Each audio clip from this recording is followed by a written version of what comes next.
નમસ્કાર ખેડૂત મિત્રો, હું રમેશ રાઠોડ, વિષય નિષ્ણાત પાક સંરક્ષણ, કૃષિ વિજ્ઞાન કેન્દ્ર ગીર સોમનાથ. મિત્રો, ખેતીની અંદર નવીનતમ ટેકનોલોજીઓ અને નવી ટેકનોલોજીનો ઉપયોગ કરી અને ખેતીને નફાકારક કેમ વધારે બનાવી શકાય એ દિશામાં કામ કરવાની ખૂબ જરૂર છે. જૂના જે પણ સાધનો હોય, જૂની ખેતીની પદ્ધતિઓ હોય, જૂના બિયારણ, ખાતરો, દવાઓ, એમાં ઘણા બધા નવા સંશોધનો થઈ અને નવી ટેકનોલોજી પણ વિકસી છે. અને આવી જ એક નવી ટેકનોલોજીની આજે વાત કરવી છે. ઘણા બધા મિત્રો છેલ્લા 1-2 વર્ષથી વાકેફ પણ છે. ઘણા બધા મિત્રોએ આ ટેકનોલોજીનો અખતરો કરી અને સારા પરિણામો પણ મેળવ્યા છે. ભારત સરકારના ભારતીય કૃષિ અનુસંધાન પરિષદ દ્વારા આ ટેકનોલોજી વિકસાવવામાં આવી છે. અને આ ટેકનોલોજી એમના મુખ્ય જે સંશોધન કેન્દ્રો છે ત્યાંના અખતરાઓ સ્વરૂપે ખૂબ સારા પરિણામો પણ મળ્યા છે. પરંતુ મિત્રો, આપણા માટે ઘણી વખત ઘણી ટેકનોલોજીઓ આપણા સુધી પહોંચતા અથવા આપણી સમજણમાં આવતા ઘણી બધી વાર લાગતી હોય. એમાં ઘણા બધા કારણો છે. એ કારણોમાં આપણે નથી પડતા, પરંતુ આ ટેકનોલોજી એવી ટેકનોલોજી છે કે ફક્ત એક જ ઇનપુટનો ઉપયોગ કરી અને ઘણા બધા પ્રકારની જમીનજન્ય જીવાતોને આપણે ખૂબ સારી રીતે કંટ્રોલ અથવા તો નિયંત્રણ કરી શકીએ અને એનો ફાયદો આપણા પાકના ઉત્પાદનમાં મળી લે, એના માટેની આ ટેકનોલોજી એટલે EPN ટેકનોલોજી, એન્ટોમોપેથોજેનિક નેમેટોડ, EPN તરીકે ઓળખાતી આ ટેકનોલોજી મેં કીધું ICAR દ્વારા વિકસાવવામાં આવી અને એના ફળ સ્વરૂપે ઘણી બધી કંપનીઓ દ્વારા આ પ્રોડક્ટના સ્વરૂપે એ લોકો માર્કેટની અંદર લઈ આવ્યા છે. પરંતુ મિત્રો, આ વસ્તુ કોઈ પણ વાપરીએ એ પહેલાં ટેકનોલોજીને સમજવી ખૂબ જરૂરી હોય. અને આ વિડીયોની અંદર મારે સંપૂર્ણ રીતે તમને આ EPN ટેકનોલોજી, એન્ટોમોપેથોજેનિક નેમેટોડની ટેકનોલોજી કઈ રીતના કામ કરે, કેમ વાપરવી જોઈએ અને સારા પરિણામો મેળવવા માટે શું કરવું જોઈએ, અથવા તો કેવા પ્રકારે એના પરિણામો મળતા હોય એની બહુ વિસ્તારપૂર્વક વાત કરવી છે. તો મારી સૌને વિનંતી છે કે આ વિડીયો આપ અંત સુધી જોઈએ. મિત્રો, ખાસ કરીને આ જે ટેકનોલોજીની વાત કરીએ એ પહેલાં આપ સૌને વિનંતી છે કે આપ સૌ જો આ ચેનલની અંદર નવા હો તો આ ચેનલને સબસ્ક્રાઈબ કરજો. નીચે ઘંટડીના બટન ઉપર ક્લિક કરી દેશો એટલે તમામ પ્રકારના નોટિફિકેશન અને તમામ પ્રકારના વિડીયો તમને મળતા થઈ જશે. ત્યારબાદ વિડીયો પૂરેપૂરો જોઈને જો તમને ગમે તો એને લાઇક, અંગૂઠાના બટન ઉપર ક્લિક કરવાનું ભૂલતા નહીં અને ત્યારબાદ વિડીયોને શેર પણ કરી દેજો. મિત્રો, આપણે વાત કરતા હતા EPN ટેકનોલોજીની. EPN ગુજરાતી શબ્દ છે. એનું આખું નામ જે છે એન્ટોમોપેથોજેનિક નેમેટોડ. નેમેટોડ 2 પ્રકારના હોય, એક ફાયદાકારક બેનિફિશિયલ જેને કહેવાય અને એક નુકસાનકારક. તો ખાસ કરીને જે નુકસાનકારક નેમેટોડ છે, જેને તમે કૃમિ, કરમિયા અથવા નેમેટોડ તરીકે ઓળખીએ, ઘણા બધા પાકોની અંદર, ખાસ કરીને ફળ પાકોમાં પહેલાં જોવા મળતા, દાડમ, જમરૂખ, આ બધા પાકોમાં તો આવતા. હવે તો મિત્રો છેલ્લા 2 વર્ષની અંદર આપણા ખેતીના દરેક પાકો, અને જે મિત્રો તમે સાંભળી રહ્યા છો, મને પણ ઘણા બધા ફીડબેક મળી રહ્યા છે કે આ ચોમાસાની અંદર મગફળી હોય, સોયાબીન હોય, કપાસની અંદર જોવા મળ્યા. ત્યારબાદ શિયાળુ ઋતુના ઘણા બધા પાકોની અંદર, એમાં ખાસ કરીને ચણાના પાકની અંદર ખૂબ મોટા પ્રમાણમાં જોવા મળ્યા. અને ઉનાળુ પાકોમાં તો તલ, મગ, અડદ, એટલે કહેવાનો અર્થ કે આખા વર્ષમાં વવાતા દરેક પાકોની અંદર, બટાકાનો વિસ્તાર હોય તો બટાકામાં જોવા મળે, બાગાયતી પાક હોય તો બાગાયતી પાકની અંદર દાડમ, જમરૂખમાં જોવા મળે, અને ખુલ્લી ખેતીના મેં જે પાકો વાવ્યા કર્યા એની અંદર બધામાં આ નેમેટોડ જોવા મળે. સૌપ્રથમ આપણે વાત કરી લઈએ કે આ નુકસાનકારક જે નેમેટોડ છે એ કયા પ્રકારના હોય, કેવા એના દેખાવે હોય. હું તમને ફોટોગ્રાફ પણ બતાવવાનો પ્રયત્ન કરું છું કે મગફળીના ડોડવાની અંદર કેવા પ્રકારનું હોય, ખાસ કરીને ટમેટી હોય અથવા અન્ય પાકોની અંદર કેવા પ્રકારના નેમેટોડ હોય. તમારે મિત્રો નેમેટોડ એક ખેડૂત તરીકે ઓળખવાય તો બહુ સિમ્પલ અને સાદી પદ્ધતિ છે. કોઈ પણ પાક તમને જે પાક વાવો છો, દાખલા તરીકે મગફળી વાવી અથવા ચણાનો પાક કર્યો કે તલ કે મગ, અડદનો પાક કર્યો, તો એ પાક પહેલાં તો જે એના પાકને ખેંચીએ, એના મૂળ બહાર કાઢીએ તો મૂળના નીચેના ભાગમાં ગાંઠ સ્વરૂપે જોવા મળે છે. હવે આમાં 2 વસ્તુ ઘણી વખત બનતી હોય કે કઠોળ પાકો હોય તો એની અંદર રાઇઝોબિયમની ગાંઠો પણ આવેલી હોય. દાખલા તરીકે મગફળી, તો એની અંદર રાઇઝોબિયમની ગાંઠો છે, નાઇટ્રોજન ફિક્સ કરવાનું કામ કરે. તો નાઇટ્રોજનની ગાંઠો પણ આવેલી હોય અને નેમેટોડની ગાંઠો હોય, બંનેમાં ગાંઠો થાય. પરંતુ ફરક હું તમને અહીંયા બતાવવાનો પ્રયત્ન કરું છું કે રાઇઝોબિયમની જે ગાંઠો છે એ મૂળના હાવ છેવાટાના ભાગે કરતાં ઉપરના ભાગે હોય. બીજું, એને દબાવીએ તો બદામી કલરનું પ્રવાહી નીકળે અને થોડીક પોચી ગાંઠ હોય, તમે ઓળખી જશો. એને દબાવશો એટલે પ્રવાહી, એમાંથી ચીકણું પ્રવાહી નીકળશે અને એની અંદર ઓછી ગાંઠ હોય. એટલે આ છે એ રાઇઝોબિયમની ગાંઠ છે, એ આપણા માટે ફાયદાકારક છે. નેમેટોડની જે ગાંઠ છે, આમ તો કહેવાય છે કે દાખલા તરીકે એનું મૂળ છે, મૂળની અંદર કોઈ પાઇપમાં આપણે કોઈ પથ્થર નાખીએ અને પાઇપનો એ ભાગ ફૂલે, આપણે ગુમડું થાય ને એ ભાગ ફૂલે, એટલે ચામડીનો જ ભાગ છે પણ એ ફૂલ્યો છે. તો મૂળની અંદર દાખલ થઈને મૂળનો ભાગ એ ફૂલે છે એટલે ગાંઠ સ્વરૂપે થાય, તો એની સાથે જોડાયેલી જ ગાંઠ છે. એટલે ખાસ કરીને એને દબાવીએ તો એ થોડીક કઠણ હોય અને એમાંથી સફેદ કલરનું પ્રવાહી નીકળે છે. આ નેમેટોડની નિશાની જે નુકસાનકારક નેમેટોડ છે, તો આ મિત્રો એક તો તમારે અવલોકન કરી લેવાનું. આવી પ્રકારની ગાંઠો તમને જે ફોટોગ્રાફમાં પણ બતાવું એટલે તમે આસાનીથી ઓળખી જશો. ઘણી વખત ઘણા મિત્રો આ ઓળખતા નથી અને ભૂલ કરતા હોય તો નેમેટોડની આ ગાંઠો છે. હવે આ મિત્રો આપણે એક તો ઓળખની વાત થઈ કે આપણે ઓળખી ગયા નેમેટોડ છે, આ નુકસાનકારક નેમેટોડ છે. હવે આપણે જેની ટ્રીટમેન્ટ કરવાની છે એ આપણા પાસે જે છે EPN ટેકનોલોજી એન્ટોમોપેથોજેનિક નેમેટોડ શબ્દ આવે છે, પણ એ ફાયદાકારક નેમેટોડ છે.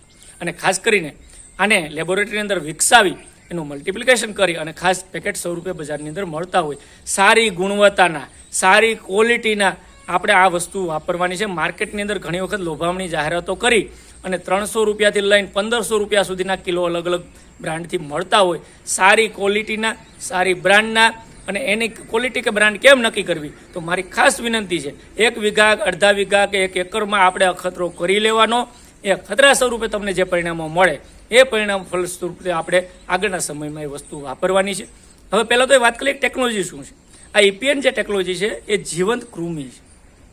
જીવંત કૃમિ છે એટલે કોઈ પણ જીવંત વસ્તુ હોય તો એને હવા પાણીને ખોરાક જોઈએ. જ્યારે એ પાવડર સ્વરૂપે પેકેટમાં છે, પેકેટ ખોલી અને એને આપણે જ્યારે ખેતરમાં આપીએ છીએ, આપવા માટેની કન્ડિશન હું તમને કહી દઉં. એક તો ખાસ કરીને જમીનમાં જ આની એપ્લિકેશન કરવાથી ખૂબ મોટો ફાયદો થાય. જમીનમાં એપ્લિકેશન કરવી હોય તો જમીનમાં ભેજ હોવો જોઈએ, 25-30% કરતાં વધારે ભેજ હોય. આપણે સામાન્ય રીતે કોઈ પણ માટી ઉપાડીને આમ લાડવો વાળીએ અને વળી જતો હોય તો આ કહેવાય કે 25-30%ની અંદર ભેજ છે. એ કન્ડિશનમાં આપણે આ EPN ટેકનોલોજી વાપરવાની છે. પાવડર સ્વરૂપે છે, પાણી હારે મૂકવાની નથી. એને જો ડ્રીપ હોય તો ડ્રીપની અંદર આપી શકીએ. અને મોટા ભાગે જે પણ માર્કેટની અંદર ઉપલબ્ધ ટેકનોલોજી છે, એકરની અંદર 1 કિલો પાવડર છે અને 1 એકરની અંદર આપવાનો છે.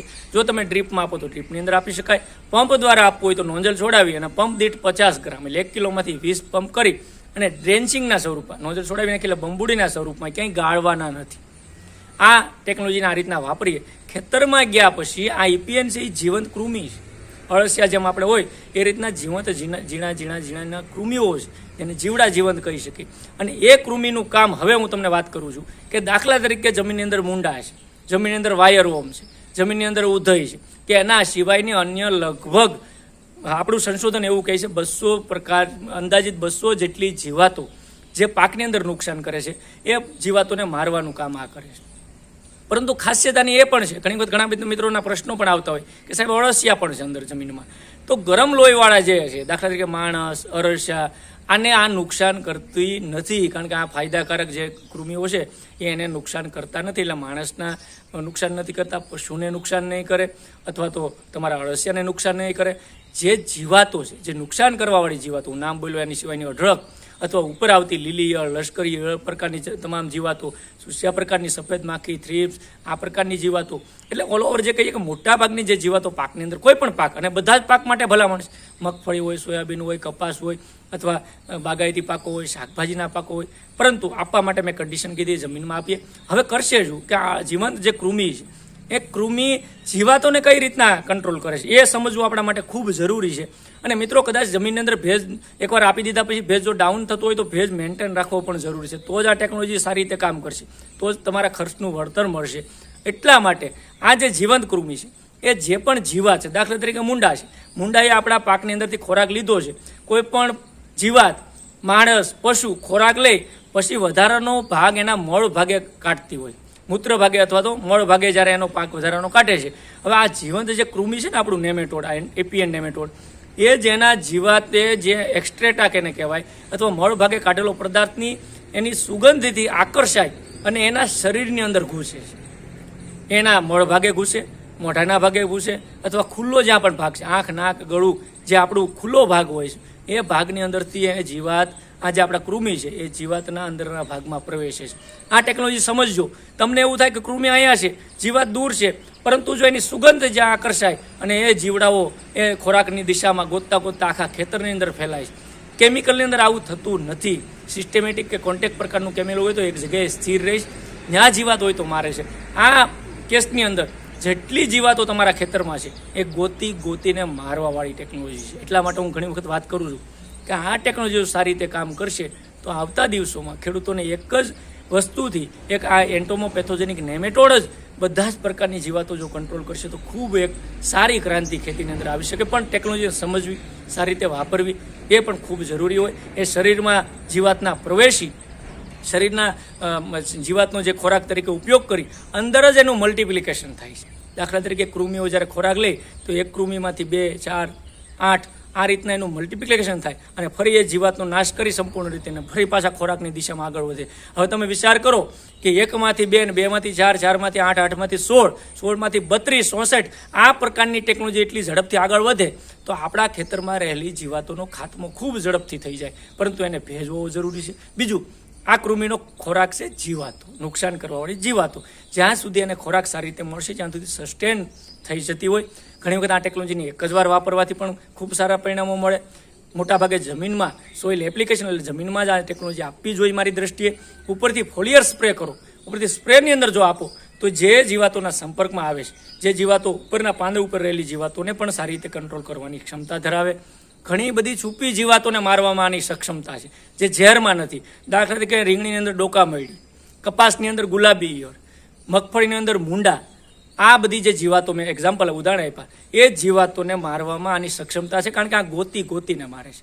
તો ખાસ કરીને આ EPN ટેકનોલોજીનો ઉપયોગ સારી રીતે કરી અને મગફળીમાં આવતા દિવસોમાં જ ડોડવાની અંદર ખાણા પાડવાવાળી વાયરવોર્મ અને મૂંડા, કપાસની અંદર ખાસ કરીને ગુલાબી ઈયળ, આ જીવાતોનું ખૂબ સારી રીતે નિયંત્રણ કરી શકે. મિત્રો, આ ટેકનોલોજીની અંદર આ મેં વાત કરી એમાં તમને ક્યાંય પણ પ્રશ્ન હોય અથવા તમને કોઈ કન્ફ્યુઝન હોય કઈ રીતના વાપરવું, કેમ વાપરવું, ક્યારે વાપરવું, તો એના માટે મારા સ્ક્રીન ઉપર નંબર છે, નંબર નોંધી લેજો. 95 58 29 48 28 આ નંબર ઉપર વોટ્સએપ મેસેજ, તમારું નામ, ગામ, તાલુકો લખીને તમે શું જાણવા માગો છો એ મને વોટ્સએપ મેસેજ કરશો તો મારી અનુકૂળતાએ અથવા સમયાંતરે આપણે વાત પણ કરી શકશું અને તમને એનો મેસેજનો જવાબ પણ મળી જશે.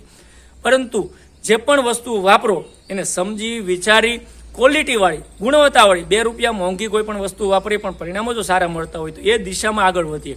ભ્રામક પ્રચારોમાં આવ્યા વગર સારી રીતે વસ્તુને સમજી અખતરા સ્વરૂપે 1 એકરમાં આપણે પહેલાં વાપરી લઈએ, આપણને એના પરિણામો સારા મળે તો એને આગળની દિશામાં આગળ વધીએ, એની અંદર ખર્ચ કરીએ. પરંતુ આવી ટેકનોલોજીઓ, જે આવી નવીનતમ ટેકનોલોજીઓ જે ખેતીની અંદર એક ક્રાંતિ સર્જી શકે એ ટેકનોલોજીની અંદર પણ સમજી વિચારીને વાપરવાનો આગ્રહ રાખીએ.